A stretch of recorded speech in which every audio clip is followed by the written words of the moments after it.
షురు చేసుకుందాం. ధూమ్ధామ్ ముచ్చట సమర్పిస్తున్న వారు శ్రీహరి పంచతులసి. ధూమ్ధామ్ ముచ్చట్లు షురు. అయితే గా శంకర్ దాదా ఎంబీబీఎస్ సినిమా చూసిండ్రా నల్ల మన చిరంజీవిది. అందులేందంటే చిరంజీవి దొంగ డాక్టరు. ఎంబీబీఎస్ చదవకున్నా అమ్మనాయన కోసము డాక్టర్ అవతారం ఎత్తుతాడు.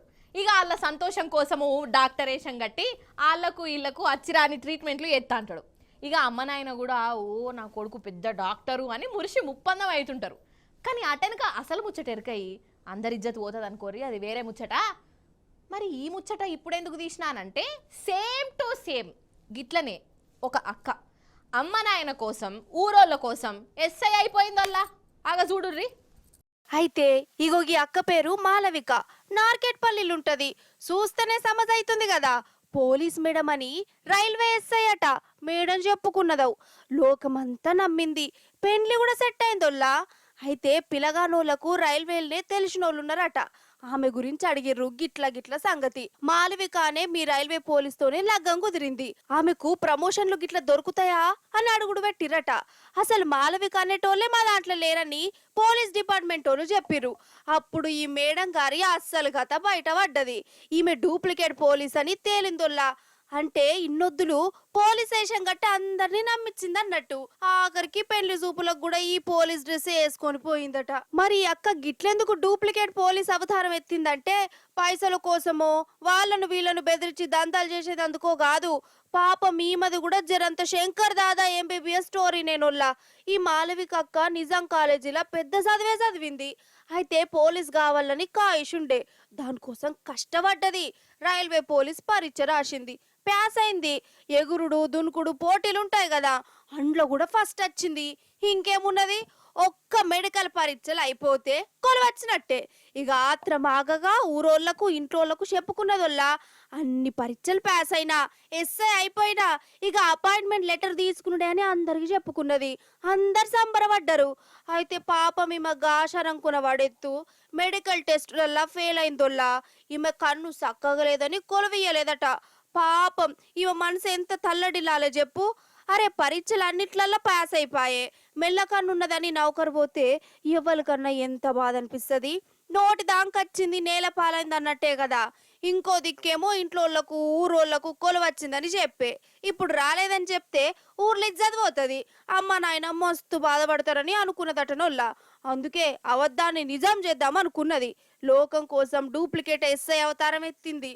పోలీస్ డ్రెస్ కుట్టించుకొని ఇట్లా రైల్వే పోలీస్ అనుకుంటా అందరినీ నమ్మించిందోల్లా. ఇక ఊరోళ్ళు వాళ్ళు వీళ్ళు కూడా ఈమెకు సన్మానాలు చేసిర్రు. పరీక్షలల్లో ఎట్లా పాస్ కావాలి, మనుషులు ఏ తీరులో ఉండాలి అనే కాన్సెప్ట్ మీద ఉపన్యాసాలు కూడా ఇచ్చింది. అగో కానీ ఇప్పుడు పోలీసు వాళ్ళకు దొరికింది. ఒరిజినల్ పోలీస్ మేడం చెప్తుంది నూరి. 2018లో కరోనా టైంలో ఈ అమ్మాయి ఆర్పిఎఫ్ సబ్ ఇన్స్పెక్టర్ పోస్ట్కి అప్లై చేసుకుంది. అయితే ఈ అమ్మాయికి స్క్వింట్ అయి ఉండటం వల్ల, మెల్లకన్ను ఉండటం వల్ల ఈ అమ్మాయిని మెడికల్లో తీసేసారు. బట్ ఊర్లో అప్పటికే ఈ అమ్మాయి చెప్పుకుంది అనమాట, నేను ఆర్పిఎఫ్ ఎస్ఐని అవుతున్నా అని చెప్పేసి.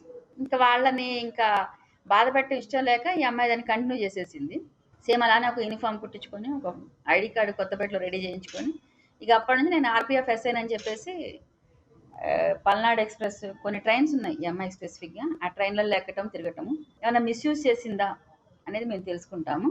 సో పేరెంట్స్ బాధపడతారన్న ఉద్దేశంతో ఈ అమ్మాయి చేస్తున్నా అనేది కన్ఫ్యూస్ అయిపోయింది వెంటనే మాకు. అదన్నట్టు ముచ్చట. మొత్తానికి ఇంట్లోల కోసం డూప్లికేట్ పోలీస్ అవతారం ఎత్తి ఇప్పుడు జైలు పాలైంది ఈ అక్క. ఇన్నొద్దులు పోలీసులని అందరిని నమ్మించినందుకు ఈమెను తెలివి మంత్రాలనల్లో లేకుంటే ఊర్లో ఇజ్జత్ పోతుందని డూప్లికేట్ అవతారం ఎత్తినందుకు షటాకు మందం కూడా దిమాగ్ లేదని బాధపడాలనో అర్థమైతలేదోల్లా.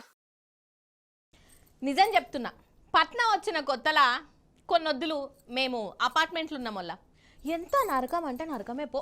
అంటే అన్ని బరాబరే ఉన్నాయి కానీ ఆ పార్కింగ్ కాడ రోజులొల్లే. నీ బండి నా కారుకు దాకింది, నా పార్కింగ్ జాగలో నువ్వెందుకు బండి పెట్టినావు, నువ్వు గేటుకు అడ్డంగా పెడితే మేము ఎట్లా పోవాలి. ఇగో ఇవే రోజు ఉద్దర పంచాదులు. నిద్ర పట్టుడు లేదు, మనశ్శాంతి ఉండు లేదు, పాడలేదు. అందుకే సప్పుడు చేయక అపార్ట్మెంట్ కాల్ చేసి సపరేట్గా వేరే ఇంట్లో ఉంటున్నాం. ఇప్పుడు జరపానం నిమ్మలమైంది. అయితే ఈ పార్కింగ్ లొల్లి ఖాళీ మా కాడనే అనుకున్నా, అంతటా గట్లనే ఉండి పాడైంది. అగ చూడురి. ఇగో ఈ ఫైటింగ్ చూడు.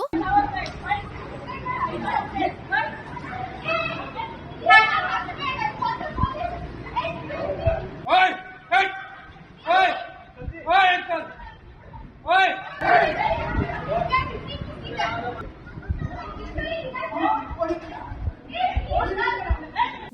ని ఇష్టం వచ్చిన తీర్లది అనుకుంటారు కదా. అయ్యయ్యో కింద పడేసి దొక్కుతూనే ఉన్నారు. సంపుతరా ఏంది? మరీ గింతగనం కోపాలెందుకు? ఇదేమన్నా గెట్టు పంచాదా లేకుంటే ఇంటి పంచాదా అనుకునేరు. కాదు కాదు, పార్కింగ్ పంచాది. ఇగో ఈడ కారున్నది చూడు. గీ కారును వీళ్ళింటి ముందు పార్కింగ్ చేసిరట. ఖతం, లొల్లి స్టార్ట్. నా ఇంటి ముందు ఎందుకు పార్కింగ్ చేసినావు, అటెటు చేసుకపో అని వీళ్ళు అన్నారట. ఈ రోడ్డేమన్నా నీ తాతదా అని వీళ్ళు అన్నారట. ఇంకేమున్నది, గిట్లా ఎటైతే అటాయి అనుకుంటా నడి రోడ్డు మీద తన్నుకున్నారు. కోపంలా పానాలు కూడా తీసుకునేదాకా పోయిరోల్లా. ఆడోళ్ళ నడుమ కూడా కొట్లాటైంది. మొగోళ్ళు అట్లా కొట్టుకుంటా అంటే ఇంటి ఆడోళ్ళేమో చెప్పులు చీపుర్లు అందుకొని బలం చూయించుకున్నారు. చూసిరా కారు పార్కింగ్ ఎంత పని చేసిందో. నిజం చెప్తున్నానోళ్ళా, వీళ్ళనే కాదు చాలా జాగలలో ఈ పార్కింగ్ అంటేనే పెద్ద దిమాగ్ ఖరాబ్ కథ అవుతుంది. అపార్ట్మెంట్లలో ఉండేటోళ్ళ పరిస్థితి అయితే ఘోరం. పొద్దు పొద్దుగాలనే లొల్లులు స్టార్ట్. అసలు పార్కింగ్ లోళ్ళని ఇంటుంటే గీ చిన్న చిన్న వాటికి కూడా లొల్లులు పెట్టుకుంటారా అని అనిపిస్తుంది గాని అట్లుండదోళ్ళ పోలీస్ టౌన్ల దాకా పోతురు. కొందరైతే పగలు ప్రతీకారాలు కూడా పెట్టుకుంటురు. అన్నట్టు ఈ లొల్లి ఏడ జరిగిందో చెప్పలేదు కదా, గా బెంగళూరులోనట. బెంగళూరు అయినా బొంబాయి అయినా బెల్లంపల్లైనా దినం ఏదో ఒక జాగల పార్కింగ్లతోని ఇసోంటి లొల్లులు జౌడాలు అయితేనే ఉన్నాయోళ్ళ.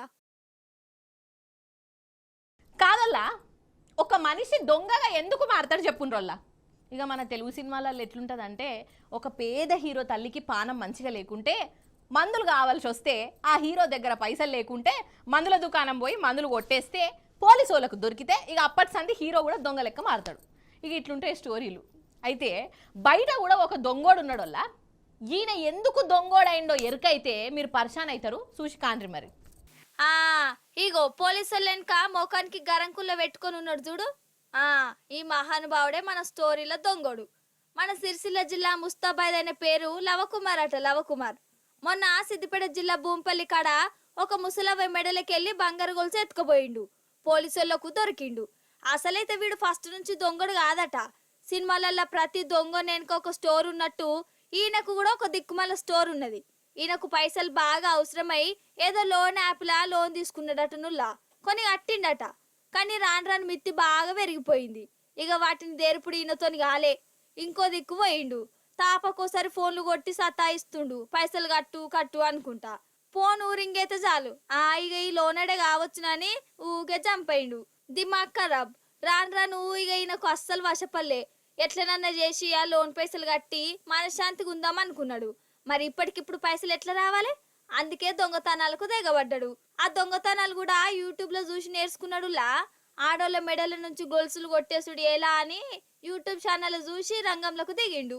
విజయవంతంగా గొలుసు కొట్టేసిండు. ఇక దాన్ని అమ్మి లోన్ తెరుపుకుందాం అనుకున్నాడు. కానీ పోలీసులకు దొరికిపోయిండు. చాలా రోజుల నుంచి లోన్ యాప్లో డబ్బులు లోన్ తీసుకుంది. అవి పెద్ద మొత్తంలో ఒక 2-3 లక్షల వరకు లోన్లు ఉన్నాయి. ప్లస్ బయట కూడా అప్పులు ఒక 2-3 లక్షల వరకు అప్పులు చేసిండు.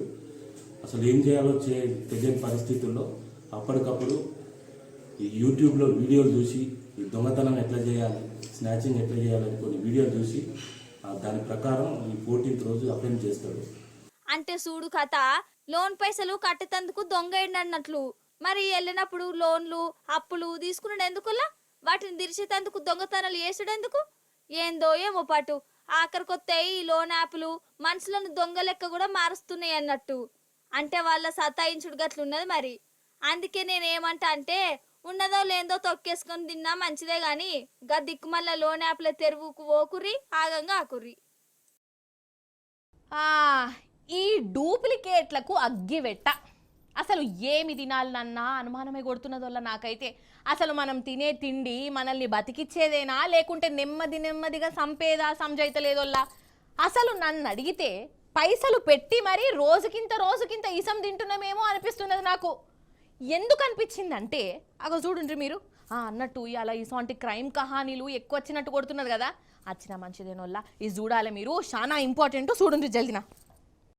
అవు గాని ఎగ్ పఫ్ఫులు తినేటప్పుడు లేకుంటే ఈ నూడుల్స్ గీడుల్స్ తినేటప్పుడు వాటిలల్లా సాస్ వేసుకుంటారు కదా. సాసు అయ్యో గదేనోళ్ళ టమాటాలను నూరి ఎత్తారు చూడురి. పట్నంలో ఏ హోటల్కు పో ఇది ముంగట పెడతారు. సాసు లేనిది కొందరికి బండి నడవది. అయితే ఇప్పుడు ఈ సాసు కూడా డూప్లికేట్ చేసి పడేసిరు కదనోళ్ళ కొందరు కంతిరోళ్ళు. వాళ్ళ కంతిరి ముఖంలో చెప్పు. అగ చూడుండ్రి, ఇది మనము ఎగ్గు పప్పులు పిజ్జాలు బర్లలల్లా నంజుకొని తినే సాసు డూప్లికేట్ గాలు ఇగో ఇట్లా తయారు చేసి పాడేరోల్లా మన శంషాబాద్ కాడ ఒక బ్యాచ్ మోపైంది బాలాజీ ఇండస్ట్రీస్ అనే బోర్డు పెట్టుకొని సాసును తయారు చేస్తాండ్రు.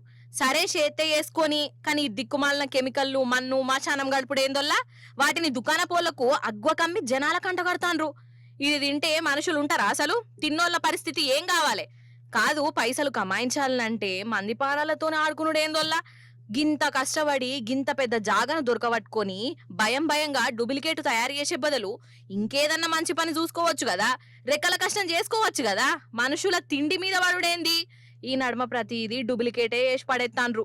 అల్లము ఎల్లిగడ్డలు మసాలాలు నూనెలు ఇగో ఇప్పుడు ఈ సాసు. ఇవన్నట్టు లాయాలిటీ ముచ్చట్లు.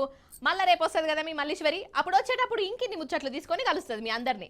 అప్పటిదాకా మీరైతే చూస్తూనే ఉండి టీ న్యూస్. నేను ఉంటా మరి. నమస్తే, టాటా.